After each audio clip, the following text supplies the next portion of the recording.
के अंतर्गत आपकी एक समस्या फिजिक्स सब्जेक्ट में हम सॉल्व करने जा रहे हैं, जो कि बहुत ही महत्वपूर्ण टॉपिक है, जो कि ह्यूट स्टोन सेट से रिलेटेड दिख रहा है, परंतु ह्यूट स्टोन सेट के सिद्धांत पर ये लागू नहीं होगा, ये ध्यान दीजिएगा। सबसे पहले इसकी हम पर चर्चा कर लेते हैं, क्यों नहीं ह्यूट स्टोन सेट पर लागू होगा। आपको बताया जाता है P इसका नाम दिया, इसका Q नाम दिया जाता है, इसको R इसका S। ह्यूट स्टोन सेट कब लागू होगा? P/Q बराबर होना चाहिए R/S। अगर ये फॉलो हो जाता है तो ये ह्यूट स्टोन सेट के सिद्धांत पर कार्य करेगा, परंतु अगर नहीं फॉलो होता तो नहीं कार्य करेगा। देख लेते हैं, 10/5 बराबर 5/10। यहाँ आया 2, यहाँ आया 1/2। अब बताइए 2 बराबर 1/2 के है, नॉट इक्वल टू, इसलिए ये ह्यूट स्टोन सेट के सिद्धांत पर कार्य नहीं करेगा। पहला नंबर ये जान लीजिए। इसका मतलब इस वाले भी रेजिस्टेंस में करंट का फ्लो होगा, करंट इसमें भी आपका बहेगा। अब आइए इस प्रॉब्लम को हम क्या करते हैं, हल करते हैं। अब यहाँ पर किरचॉफ का वोल्टता, KCL और KVL दोनों नियम का इस्तेमाल करके भिन्न भिन्न परिपथ में शाखा में बहने वाली धारा का मान हम ज्ञात करते हैं। आइए देखते हैं कैसे ये चीज़ प्रूव किया कि ह्यूट स्टोन सेट के सिद्धांत पर ये कार्य नहीं करेगा। तो सबसे पहले देखते हैं करंट सप्लाई कैसे होता है। चित्र तो आप देख ही पा रहे हैं, कोई इसमें दिक्कत वाली बात नहीं है। यहाँ से देखिए 10 वोल्ट का क्या लगा हुआ है, एक सेल लगा, ये वैद्युत धारा प्रवाहित करेगा। ऐसे आएगा वैद्युत धारा, ये धारा मान लीजिए I सप्लाई करता है। कितना सप्लाई करता? I, ठीक। और ये पहुंचा कहाँ? संधि ए पर पहुंचा। कहाँ पहुंचा? संधि ए पर, जंक्शन ए पर पहुंचा। जब जंक्शन ए पर पहुंचेगा तो ये धारा क्या होगा? बच जाएगा। आई धारा क्या होगा? 2 जगह पर बच जाएगा। इस पर धारा मान लीजिए, इस पर धारा बच कर गया I1, ठीक। इसका नाम दे दिया गया क्या? I1, ठीक। इसका नाम हमने क्या दिया? I1। तो इस पर कितना धारा बचेगा? सोच कर बताइए। बच्चे सोच रहे होंगे I2 कर दीजिए सर। नहीं, I1 I2 I3 जोड़ने से हल नहीं निकलेगा। ध्यान दीजिए, आप प्रयास करिए कम से कम चर राशि में इस चीज़ को निकाला जाए। यहाँ देखिए I है, यहाँ क्या है? I1। तो इसका मतलब I में से I1 घटा देंगे तो यहाँ पता चल जाएगा करंट। इसका मतलब I माइनस I1 हो जाएगा। ध्यान दीजिए, अब आपके सामने केवल 2 ही यहाँ पर चर राशि हैं, एक I है, एक I1। लेकिन अगर I2 कर दे तो 3 हो जाता है। I3 I2 I1 I 3 हो जाते ना। इस प्रकार से यहाँ 2 टाइप सभी आपके जो हैं क्या चल रहा है, फिजिकल क्वांटिटी चल रहे हैं, ठीक। इतना बात समझ में आ गया। ये करंट यहाँ पहुँचेगा, कॉमन सी बात है, यही I1 यहाँ पहुँचेगा। फिर यहाँ पर क्या मिला? संधि मिला, संधि मिला। अब यहाँ से देखिए, ये करंट आपका 2 जगह फिर विभक्त होगा, एक इधर एक इधर, कॉमन सी बात है। अब यहाँ आप I2 नाम दे सकते हो, यहाँ पर नाम देंगे I2 नाम दे दिया गया। क्या नाम दिया गया? I2 नाम दिया गया। ध्यान दीजिए, इसका नाम I2 दिया गया, तो इस पर कितना धारा होगा? इस पर हो जाएगा I1 माइनस I2। ध्यान दीजिए, जगह कम है, यहाँ पर हो जाएगा I1 माइनस I2। ध्यान दीजिए, इसमें एक करंट पता चल गया, I1 माइनस I2। यहाँ ध्यान दीजिए I2 लिखा गया है, और इसमें कितना करंट है? I2 है। अब देखिए यहाँ से करंट कहाँ जा रहा है? ये करंट आपका I माइनस I1 यहाँ पहुँचा, ठीक, यहाँ पहुँचा। आगे बढ़ेगा यही करंट, आगे जब पहुँचेगा तो इस संधि की बात होगी, इस संधि की बात होगी। तो यहाँ पर ध्यान दीजिए, ये करंट आपका I2 यहाँ आ गया, ठीक। ये करंट आपका I2 यहाँ आ गया। यहाँ से ध्यान दीजिए, ये करंट आपका I माइनस I1 आया, और यहाँ पर करंट कितना आ रहा है? I1 माइनस I2 आ रहा है। तो यहाँ पर करंट क्या होगा? टोटल करंट, ये भी करंट आया, ये भी करंट आया, तो दोनों करंट क्या होंगे? आपस में ऐड हो जाएंगे। यहाँ पर ध्यान दीजिए, जो करंट आ रहा है, एक करंट ये आ रहा है आपका I1 माइनस I2 आ रहा है, प्लस दूसरा करंट आ रहा है I माइनस I1, दोनों को ऐड कर दीजिए। देखिए क्या होता है, यहाँ से देखिए आपका I1 हो गया, ठीक। यहाँ से I1 कैंसिल हो गया, ठीक। यहाँ पर आपका बच गया I माइनस I2। यहाँ पर करंट क्या होगा? I माइनस I2 होगा। कहाँ पर होगा? इस वाले शाखा में, BDC शाखा में I माइनस I2 करंट होगा। कैसे होगा? समझ में आ गया?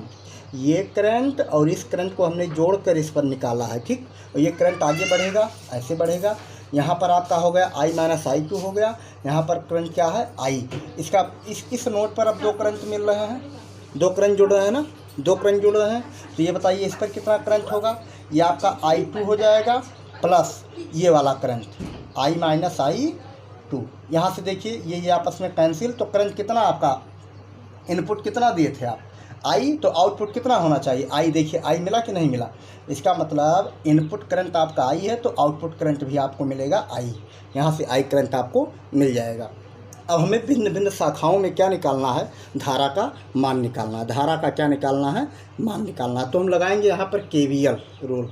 कौन सा रूल लगाएंगे, KVL, मतलब किर्चऑफ्स वोल्ट्स लॉ को हम क्या करेंगे, अप्लाई करेंगे और उसके बाद क्या करेंगे, हल करते हैं। आइए देखते हैं क्या करते हैं, KVL लागू करते हैं। KVL लागू करते हैं तो पास का नाम देते हैं ABDA पास से, जिसको पास नंबर 1 नाम दिए हैं। चित्र से अगर ध्यान दिया जाए तो आप नियम लगाते हो संगत धारा संगत प्रतिरोध।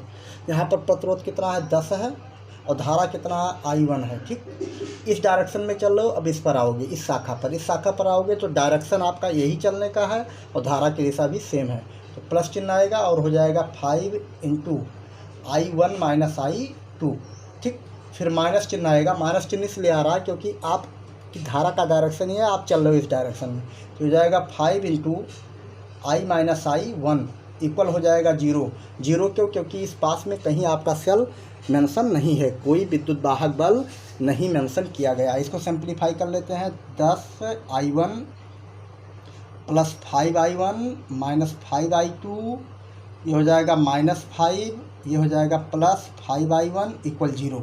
इसको क्या करते हैं, अब हम सिंप्लीफाई कर लेते हैं। 10I1 5I1 सेम, 10 5 15 हो गया, 15 5 20, 20I1 हो जाएगा और फिर आपका आएगा -5I2 और इसको क्या करते हैं, हम ट्रांसपोज कर देते हैं। ये हो जाएगा 5I, ये बन गया इक्वेशन नंबर 1। इक्वेशन नंबर 1 पास 2 से, पास 2 का नाम है BCDB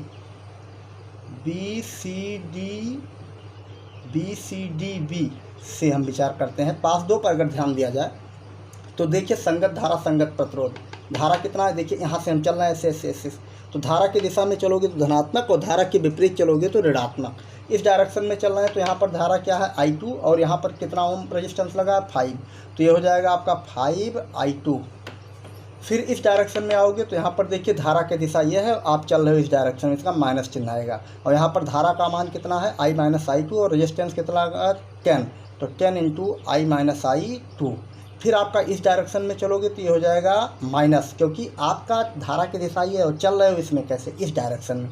तो -5I1 माइनस I2 इक्वल हो जाएगा 0, क्योंकि इसमें भी कोई आपका विद्युत वाहक बल मेंशन नहीं है। इसको सिंप्लीफाई कर लेते हैं। 5I2 minus 10I plus 10I2 minus 5I1 plus 5I2 equal 0। 5I2 देखिए, इसमें I1 को हम आगे रखें तो इसमें पहले I1 को माइनस 5I1 को हम आगे कर लेते हैं।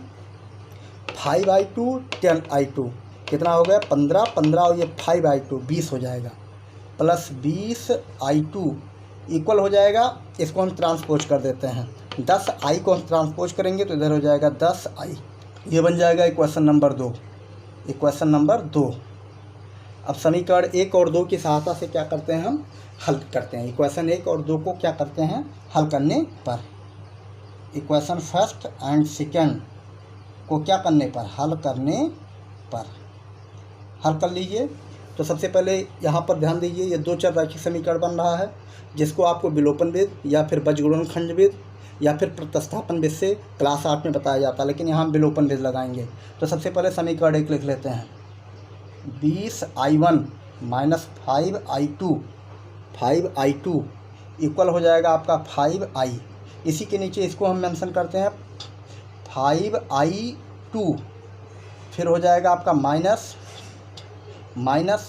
प्लस 20I2, यहाँ 5I1 है, ध्यान दीजिए 5I1 है, ये ध्यान रखिएगा 5I1 यहाँ मेंशन है। ठीक, 5I1 हम मेंशन कर रहे हैं, ठीक है। ये हो जाएगा प्लस 20 इक्वल हो जाएगा आपका 10I।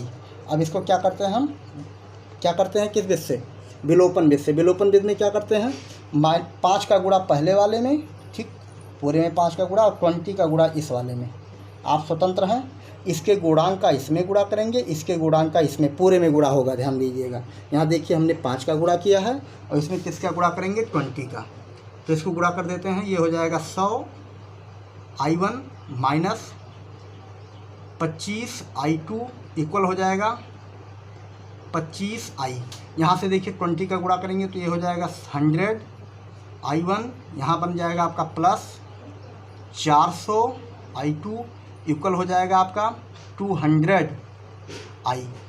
अब यहाँ क्या लिखेंगे, जोड़ने पर क्या करेंगे, जोड़ने पर जोड़ दीजिए, जोड़ेंगे तो ये आपस में कैंसिल आउट हो जाएगा। और 400 में से 25 घटाओगे कितना आएगा, 375 I2 इक्वल हो जाएगा आपका, यहाँ हो जाएगा 225, कितना हो जाएगा 225 I। तो I2 बराबर क्या होगा, 225 डिवाइड बाई 375 I। इसको क्या करते हैं, थोड़ा सिंप्लीफाई कर देते हैं। क्या करते हैं, थोड़ा सिंप्लीफाई कर लेते हैं। जब इसको सिंप्लीफाई करेंगे तो देखिए 25 से काट दीजिए, 25 चौका 100 होता, 4 दूना 8 और 1 टाइम्स 100, इसका मतलब 9 टाइम जाएगा।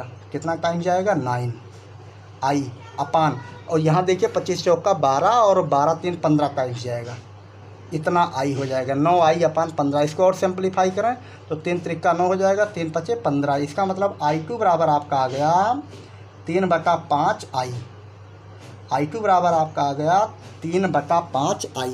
अब 3/5 I को हम समीकरण 1 में रख दीजिए, चाहे समीकरण 2 में रख दीजिए, किसका मान आ जाएगा, समीकरण 1 या समीकरण 2 में रख दीजिए तो हमका किसका मान पता चल जाएगा, I1 का मान पता चल जाएगा। तो आइए उसको विचार कर लेते हैं। में I2 का मान रखने पर I2 बराबर कितना पाए हैं, 3/5 I। और समीकरण 1 आपका क्या बना था, आपका 20 I1 5 I2 इक्वल आपका आया था 5 I। I2 की जगह पर क्या रखोगे, 3/5 I जो हम प्राप्त कर चुके हैं। तो 20 I1 माइनस 5 गुणे कितना प्राप्त हुआ, 3/5 I इक्वल हो जाएगा 5 I। इसको 5 आपस में कैंसिल हो गया तो ये होगा 20 I1 माइनस 3 I इक्वल हो जाएगा 5 I। ट्रांसपोज कर दीजिए, 20 I1 इक्वल हो जाएगा आपका 5 I प्लस 3 I। तो 20 I1 इक्वल हो जाएगा आपका 8 I। तो I1 इक्वल हो जाएगा 8 I डिवाइड बाई 20। इसको सिंप्लीफाई कर लीजिए, 4 पंचे 20, 4 दूनाई 8, 2 I अपान 5 आएगा। I1 की वैल्यू क्या आ गया, 2 I अपान 5, 2 I अपान 5। यहाँ से ध्यान दीजिए, I1 और I2 की वैल्यू आपको ज्ञात हो गया। I1 और I2 की वैल्यू हम क्या करते हैं, समीकरण 1 या समीकरण 2 में रखकर I का वैल्यू निकाल लेते हैं। अब पुनः क्या करते हैं, समीकरण 1 या 2 में क्या करते हैं, I1 और I2 की वैल्यू प्लेस करके क्या करते हैं, I की वैल्यू अब निकालते हैं। I1 I2 का मान हम निकालने में सफल हो गए हैं। अब हम पास A B C D E F एक की सहायता लेंगे। A से चलेंगे, देखिए A से हम चलते चलते ऐसे चल रहे हैं, देखिए डायरेक्शन समझिएगा, चलते चलते यहाँ पहुँचे, फिर चलते चलते यहाँ पहुँचे, फिर चलते हुए कहाँ पहुँच गए, A पॉइंट्स पर। अब पास A B C E F A की सहायता लेंगे। ध्यान दीजिए, यहाँ 5 ओम नहीं है, यहाँ 10 ओम है, क्या 10 ओम रिप्रेजेंट है। तो अब लगाते हैं संगत धारा संगत प्रतिरोध। यहाँ से चले हैं ना, तो यहाँ हो जाएगा धारा कितना ओम लगा है, 10 ओम लगा है, और धारा कितना I1। तो इसका मतलब हो जाएगा 10 I1 प्लस धारा की दिशा में चल रहे हो आप, 5 I2 हो जाएगा, प्लस यहाँ आओगे, यहाँ धारा कितना I और प्रतिरोध कितना लगा 10, तो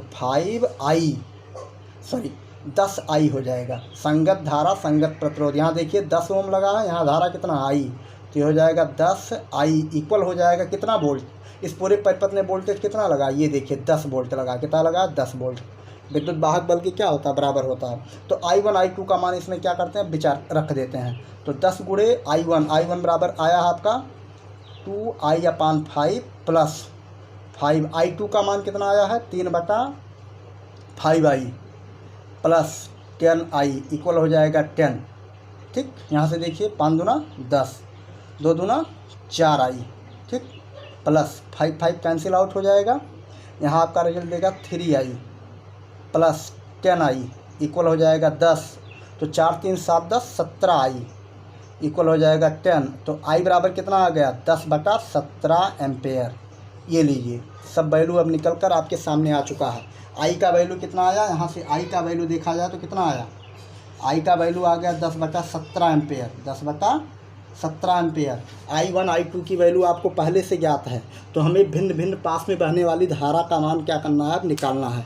तो आइए हम निकाल कर दिखाते हैं कैसे निकालते हैं। सबसे पहले हमने क्या ये किया है, I1 I2 और I का मान हमने विस्तार पूर्वक निकाल लिया। अब इसकी सहायता से भिन्न भिन्न खंडों में या भिन्न भिन्न परिपथों में बहने वाली धारा का मान हम निकालना आपको बताने पहले ए बी पर धारा क्या होगा।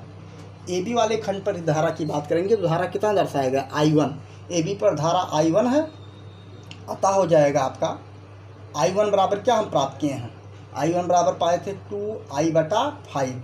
तो यहाँ से वैल्यू को क्या करते हैं, हम प्लेस कर देते हैं।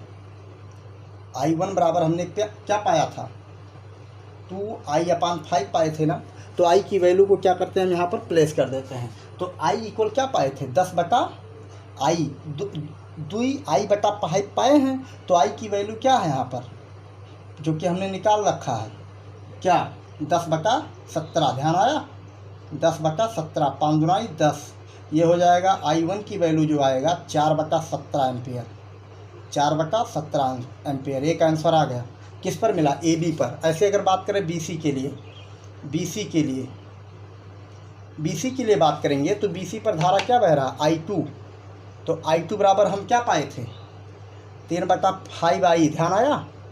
और I की वैल्यू हमने क्या प्राप्त किया है, 10/17 रख दीजिए, 3/5 गुणे 10/17, 5 दूनी 10, कितना आया, 3 दूनी 6, 6/17 एम्पेयर, 6/17 एम्पेयर। ये दूसरा आंसर आ गया, किस पर, BC वाले के लिए, BC। ऐसे अगर बात करें DC के लिए, किसके लिए बात करें, DC के लिए, DC के लिए बात करेंगे तो यहाँ पर धारा कितना है, I-I2 है। तो I का मान कितना आया था, 10/17, और I2 का मान कितना हम पाए हैं, I2 का मान पाए हैं 6/17। हल कर दीजिए, 10 में से 6 गए 4, 4/17 एम्पेयर, 4/17 एम्पेयर। ऐसे अगर बात करें आप AD के लिए अगर चित्र से आप देखें तो AD में कितना धारा बह रहा है, आपका बह रहा I-I1। तो I की वैल्यू कितना आया, 10/17 माइनस I1 की वैल्यू कितनी है, 4/17। इसको सब्ट्रैक्ट कर दीजिए, 10 में से 4 गए 6/17 एम्पियर, इस प्रकार से। और I की वैल्यू आपको पता ही है पहले से, जबकि I बराबर कितना आपका मिला है, 10/17 एम्पियर। इस प्रकार से आपने देखा भिन्न भिन्न खंडों में बहने वाली धारा को हम क्या कर सकते हैं, आसानी से निकाल सकते हैं। लेकिन अगर आपको यहीं पर रजिस्टेंस वोल्टेज निकालना हो AB की, तो 10 है आपका, और I1 का क्या करेंगे, आपस में गुणा कर दीजिए ओम नियम से, तो क्या पता चल जाएगा, वोल्टेज भी निकाल सकते हो आप। इस प्रकार से आप इस प्रकार के समस्या को हल करने के लिए निश्चित रूप से गणितीय रूप लगाओगे, और कौन सा नियम लगाओगे, KVL लगाओगे। इस प्रकार से आपका आंसर आ गया। एक आंसर ये हो गया, एक आंसर ये हो गया, एक आंसर ये हो गया, एक आंसर ये हो गया, एक आंसर ये हो गया। 5 आंसर आएंगे। इस पर बहने वाली धारा आ गया, इस पर बहने वाली धारा आ गया, इसमें बहने वाली धारा आ गया, इसमें बहने वाली धारा आ गया, इसमें बहने वाली धारा आ गया। परंतु अगर विभव निकालना हो तो क्या करते हैं, संगत धारा संगत, आपको बताया V बराबर IR होता है। 10 गुणे I1 कर दीजिए, यहाँ पर वोल्टेज पता चल जाएगा, यहाँ पर भी वोल्टेज पता चल जाएगा, यहाँ पर भी वोल्टेज पता चल जाएगा, यहाँ पर भी वोल्टेज पता चल जाएगा। BD के लिए भी हमने वैल्यू शायद नहीं निकाला है, इसको भी निकाल देते हैं। BD में कितना धारा बहेगी, I1 माइनस I2, इसको भी निकाल लीजिए, इसको हमने नहीं मेंशन किया। BD के लिए, अगर BD के लिए बात करें तो I1 माइनस I2 होगा BD के लिए। BD के लिए बात करिए तो I1 माइनस I2, I1 कितना है आपका 4/17 माइनस I2 कितना आया आपका 6/17, तो रिजल्ट कितना आया आपका -2/17 एम्पियर का करंट बहेगा। ध्यान रखिए, -6/17 एम्पियर का करंट बहेगा। ये BD वाले की भुजा के लिए है, यही तो है। और आपको बताया गया इसमें जब धारा 0 हो जाएगा तो किस नियम का पालन करेगा, व्हीटस्टोन सेट के नियम का क्या करेगा, पालन करेगा। इस प्रकार से ये थोड़ा प्रॉब्लम आपका लार्ज था, इसलिए एक ही प्रॉब्लम इसका हम कराए हैं, और अन्य जो शेष बचे हैं उसका वीडियो जल्द आपको उपलब्ध कराएंगे। धन्यवाद। जय हिंद, जय भारत।